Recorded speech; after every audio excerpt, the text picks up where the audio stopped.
Good morning, Iloilo! Today we're cooking pinakbet, and my husband, of course, will be the one to cook this menu. And here are the ingredients. A very healthy one for everyone.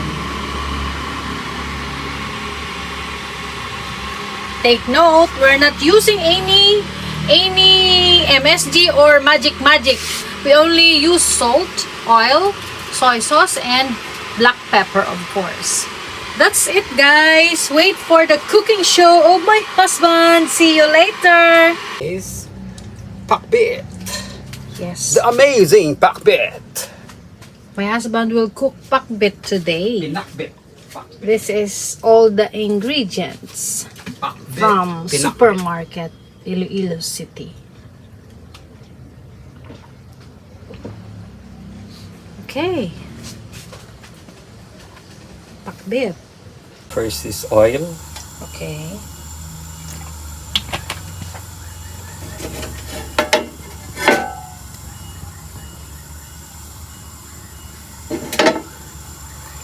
Okay. After the This oil. is how to make pakbet. Yes.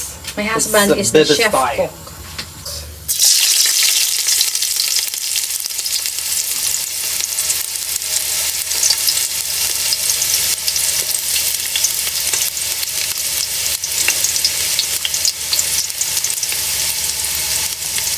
Okay. Onions in oil. So let it a little bit brown for a while. Something like that.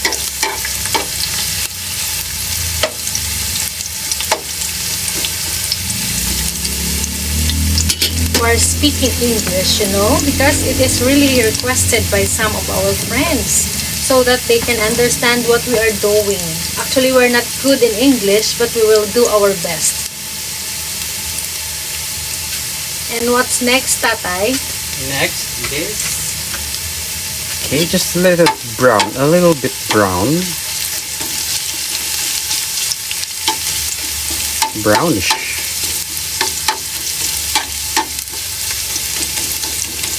Okay, next is the garlic. Okay.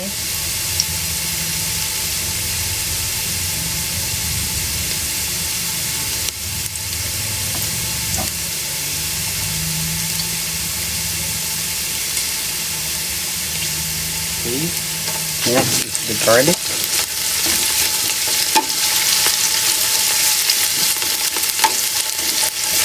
So at least if you're going to put the onion first, the garlic wouldn't be that brown too much. So onion first, then garlic.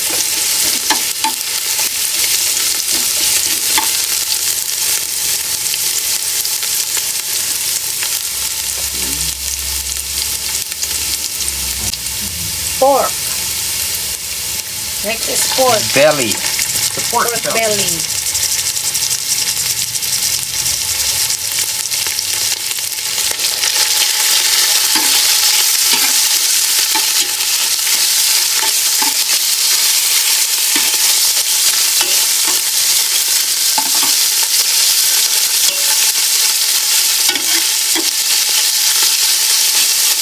As soon as we have that, we're going to put this for the salt. Too much salt. Not that much. I will show you why, because our ingredient is around 1.5 kilos. So 1.5 kilos of vegetables, I mean mixed vegetables, together with the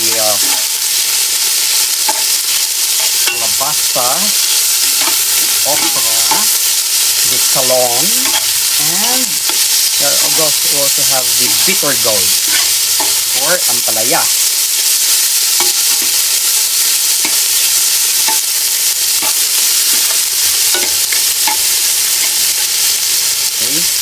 Next is,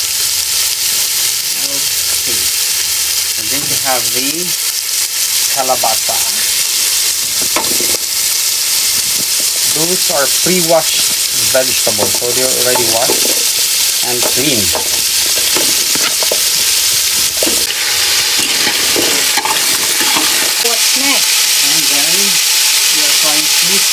hear it for Cover it around first. cover it, and then just let it first sit for around 5 to 10 minutes. And then next we're going to add the talong. Okay. Okay, this is after just 5 minutes. Next is the magic talong. Yeah, magic talong.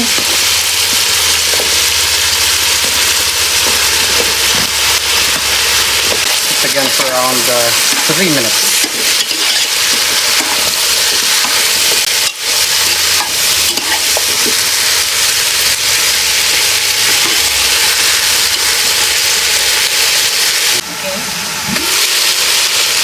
Next is the remaining ingredients. These are the lady's fingers or the okra.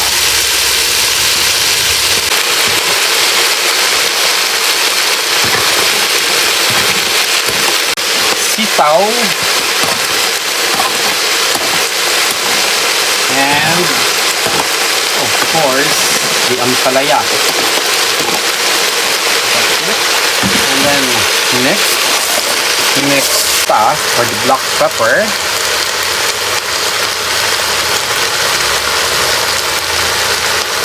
with the toyo.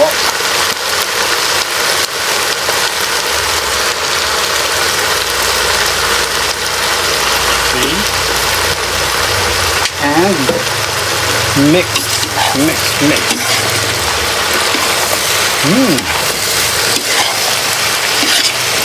More fiber. Yes. You see, ang lagkit-lagkit, so it means more fiber here on this vegetable. And don't forget to put the water. Water for around, let's try around half liter.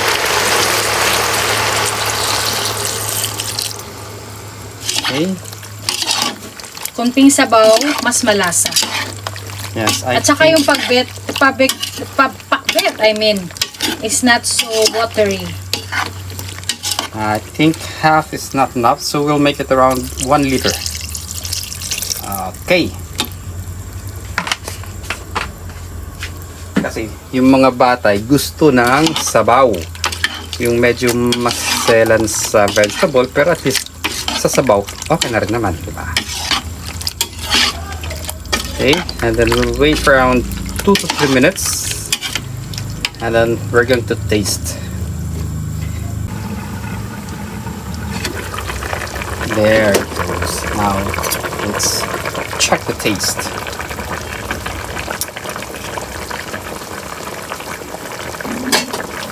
We'll see and we'll taste.